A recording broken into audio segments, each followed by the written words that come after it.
Why is Liverpool Street Station such a mess? It's the busiest station in the UK, but it's so confusing. Its tube map point has grown like a bizarre mole, and of course, they want to knock it all down. So what's going on? Well, it's all thanks to good friends, history and capitalism with some terrible planning. Let me explain. It's so busy because bluntly it connects 5 separate tube lines, the London Overground, National Rail, the Elizabeth line, all into central London. And that is a lot. And I've just realised that none of these 19 platforms actually go to Liverpool. So what's going on there? And this thing about this Moorgate takeover, like what is that? Well, let's explore together. Now, the station opened in 1874 on the site of the old Bethlehem Hospital by the Great Eastern Railway. They ran trains from London to Norwich, but their current station, Bishopsgate in Shoreditch, was A, in quite a rough area, and you've seen those silly hats they wear, and B, too far away from the city. The perfect site was Liverpool Street, named after the Lord Liverpool. Never went to Liverpool, unlike Oxford Street, which both at one point went to Oxford and had the Duke or Earl of Oxford's developments on it. Liverpool Street was incredibly popular, with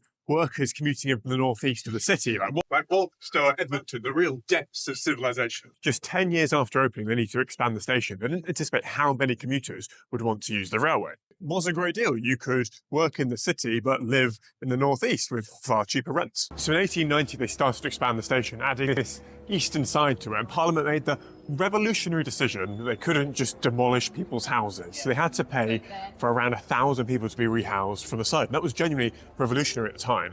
Of course, around 60% of their budget was spent on just acquiring the land. This was incredibly expensive, despite still being slums for the most part.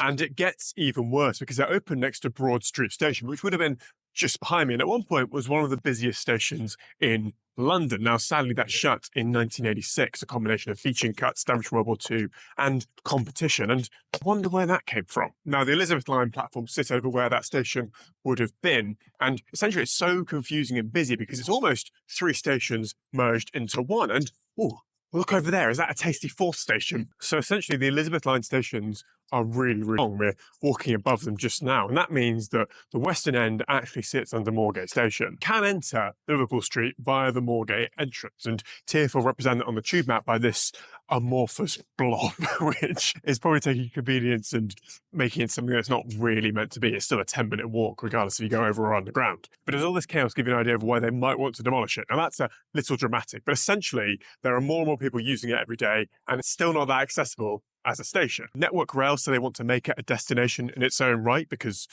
that's exactly what we want from our station, but they have proposed this new design, essentially adding a lot of shopping and office spaces to it. So what do you think of the design? How do you balance conservation and the practicalities of running a station? Let me know in the comments, and I'll hopefully see you very soon. And of course, do like and follow for more history content.